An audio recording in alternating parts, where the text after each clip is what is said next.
राम राम दोस्तों। आज बात करते हैं कि हम हर उम्र में सबके लोकप्रिय कैसे रहें, और ख़ास करके बढ़ती उम्र में, उम्र की शाम में या बुढ़ापे में। बुढ़ापा सुनने में, कहने में ख़राब लगता है, हम भी उसी उम्र के दौर पर हैं, लेकिन कहने में एक होता है ना कि बढ़ती उम्र या सीनियर सिटीज़न। तो खैर जो भी हो, हर उम्र में हम सबके लोकप्रिय कैसे रहें, और ख़ास करके बुढ़ापे में कोई हमको नज़रअंदाज न करे, कोई हमारी उपस्थिति से परेशान ना हो, किसी को हम बोरिंग न लगे। क्योंकि अक्सर ऐसा होता है कि हम लोग इस उम्र में ये महसूस करने लगते हैं कि अब लोग हमारे पास बैठ के खुश नहीं रहते हैं, या जहाँ हम जाते हैं थोड़ी देर में फैमिली मेम्बर्स जो हैं उठ उठ के अपने कोई ना कोई काम से चले जाते हैं, या कोई अगर हमारे पास आता है तो वो थोड़ी देर बैठ के चला जाता है। कुछ समझ में नहीं आता है कि क्या है, क्यों हो रहा है ऐसा, क्या चल रहा है हमारी ज़िंदगी में। तो एक घटना आपको बताते हैं। काफ़ी साल पहले हम कलकत्ता में रहते थे, तो 40s में होंगे हम भी उस समय। तो काफ़ी साल रहे वहाँ, 10-15 साल रहे हम लोग, 10 साल। तो काफ़ी लोगों से बातचीत, आना जाना हो जाता है। तो वहाँ एक अंकल जी थे जो उस समय मेरे अंकल थे, अब पता नहीं वो हैं भी कि नहीं मालूम। तो वो बहुत हंसमुख, खूब ठहाके लगाना, उनके पास बैठने में सब लोग बहुत खुश होते थे। हम लोग भी कभी, जैसे हम वहाँ जाते थे कभी अपनी फ्रेंड से मिलने, तो वो अगर रहते थे तो हम लोग को ख़राब नहीं लगता था। वो अगर उठ के जाने भी लगे तो हम लोग कहते रह रहे, अंकल जी बैठिए, अच्छा लगता है। तो एक बार ऐसे ही किसी ने उनसे पूछा, आप अंकल जी हमेशा इतने खुश क्यों रहते हैं, कैसे रहते हैं, क्यों रहते हैं नहीं, कैसे रहते हैं। तो उन्होंने कहा, बेटा इसके पीछे भी एक किस्सा है, तुम लोग का मन हो तो सुनाए। तो उन्होंने कहा, हम लोगों ने कहा सुनाइए। उनकी बहू मुस्कुराने लगी, जैसे उसको पता हो पहले से। तो वो बोले कि मेरे साथ ऐसा पहले नहीं था। अपनी यंग एज में तो मैं ऐसे ही था, जब तक मेरी पत्नी थी तब तक भी मैं ऐसा ही था, लेकिन वो जल्दी मुझे छोड़ के चली गई। तो उसके बाद से मेरी जब उम्र बढ़ने लग गई, तो मुझे धीरे धीरे ऐसा लगा कि लोग मुझसे खुश नहीं रहते हैं, मेरे पास बैठना नहीं चाहते हैं। कभी गली मोहल्ले में जहाँ हम जाके बैठते थे तो महफिल जमने लगती थी, अब लोग उठ के जाने लगते, महफिल छटने लगती है। तो मुझे समझ में नहीं आता था कि क्या बात है, लेकिन ज़िंदगी ऐसे ही बीत रही थी। और धीरे धीरे मैं अपने में सिमटने लग गया, और मुझे बस यही लगता रहा कि कोई मुझसे खुश नहीं है, पता नहीं मेरे में क्या है। कोई मेरे पास बैठना नहीं चाहता, ना फैमिली मेम्बर, ना मेरे यार दोस्त, कोई नहीं बैठना चाहता। किसी के पास भी बैठो थोड़ी देर, कहीं उठ के जाओ तो थोड़ी देर बाद कोई काम बहाना करके चला जाता है। बोले फिर उसके कुछ दिन बाद मेरे बड़े भाई साहब बाहर से आए, वो बाहर रहते थे, तो कुछ दिन के लिए आए वो। और वो मुझसे भी उम्र में 5 साल बड़े थे, और वो वैसे ही जैसे एकदम चहकते हुए पहले थे वैसे ही थे। और मुझे बड़ा अच्छा लगा उनके आने से। तो बाद में उन्होंने एक दिन मुझसे पूछा कि क्या बात है, तुम बहुत शांत रहते हो, तुम अब पहले जैसे नहीं रहे। बोला, मैं खुद सोच रहा था आपको देख के कि आप तो अभी भी वैसे ही हैं, और आपके आने से तो फैमिली वाले भी यहाँ सब बैठते हैं, बातचीत करते हैं। मेरे संग तो कोई ऐसे बैठ के बात नहीं करता है, क्या बात है, हमारी समझ में नहीं आता। तो बोले कि मैं खुद तुमको कुछ दिन से वॉच कर रहा था, तो जो मुझे समझ में आया वो मैं तुमको बताता हूँ। अगर तुम्हें बुरा लगे तो अलग बात है, लेकिन मैं बड़ा भाई हूँ तुम्हारा, इसलिए कहूँगा।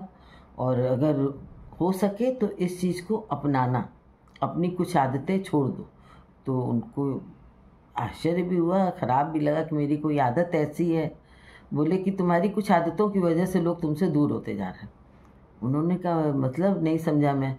बोले, तुम हमेशा या तो किसी की बुराई करते हो, या अपनी बीमारी का रोना रोते रहते हो, ना तुम पहले की तरह एकदम चेयरफुल रहते हो, ना हंसी मजाक करते हो। तुम खुद सोचो, पहले तुम बैठते थे तो कितनी टॉपिक हंसी मजाक के निकलते थे, लेकिन अब तुम कभी इसकी बुराई, कभी उसकी बुराई, कभी वो देखो कैसे रहता है, या उसको देखो अब तमीज़ नहीं आजकल के बच्चों को, आज की सरकार कैसी है, इस टाइप की बातें करते हो। कभी तुम किसी से खुश नहीं होते हो, किसी से सेटिस्फाइड नहीं होते हो। तो तुम किसी ऐसे इंसान के पास बैठना चाहोगे जो हर समय निगेटिव बात करे? तो उनका चेहरा उतर गया। तो बोले बस यही कारण है? बोले नहीं, तुम याद करो, तुम जब बैठते हो थोड़ी देर बाद अगर बोलोगे तो अरे घुटना बड़ा दुख रहा है, आज कमर में बड़ी दर्द है, सुबह से पेट नहीं साफ हुआ, एकदम सर घूम रहा है, गैस बन रही है।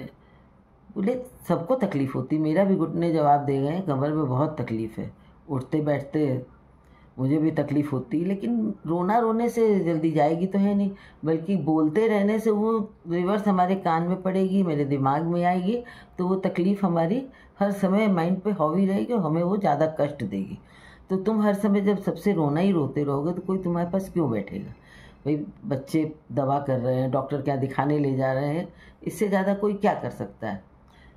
तुम अपने आप तेल की कभी घुटने में मालिश कर लिया करो, कभी एक्सरसाइज किया करो, कभी डॉक्टर क्या जाते हो तो उनसे भी समझो कि इसको मैं कैसे मानसिक तौर पर दूर कर सकता हूँ। लेकिन मेरी सलाह तो यही है कि तुम इसके बारे में ज़्यादा सोचा मत करो और बात मत किया करो, क्योंकि तकलीफ़ आजकल के समय में बच्चों को भी है, बड़ों को भी है, लेकिन उसको छोड़ो और तुम खुद पर ध्यान दो कि अब तुम उस ढंग से नहीं तैयार होते हो।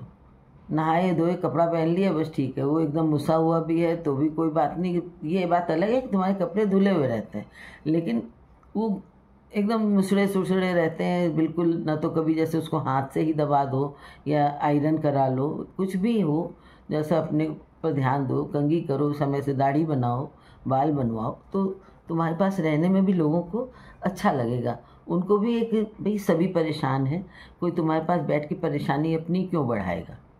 कोई उसके पास बैठना चाहता है जिसके पास बैठने से वातावरण में खुशी आती है।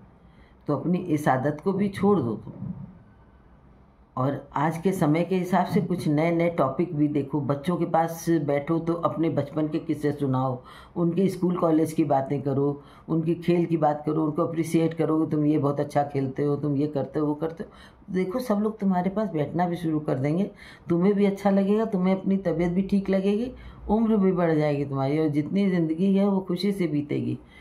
तो उन्होंने कहा कि भाई साहब आपकी बात सुन के तो हमें भी अच्छा लग रहा है और कोशिश भी करूँगा मैं, लेकिन आप अभी कुछ दिन और रहिए यहाँ पे। तो बोले कि मैंने तो सोचा था कि कल परसों में निकल जाऊँगा, लेकिन मैं तुम्हारे साथ अभी रहूँगा।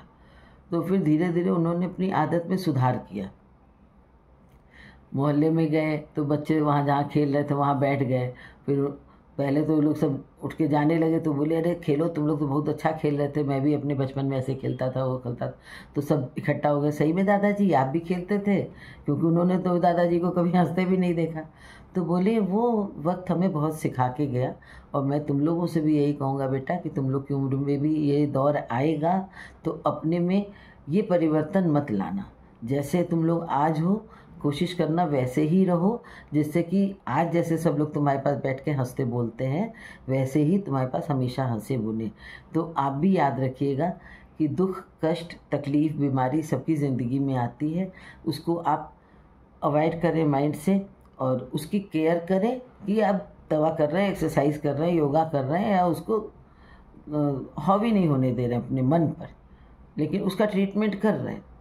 लेकिन ये नहीं कि बस उसी इसके इर्द गिर्द हमारा दिमाग घूमता रहे। और खुश रहें, सबको खुश रखें, सकारात्मक बातें करें, देखिए हर तरफ खुशहाली ही रहेगी। कैसा लगा बताइएगा।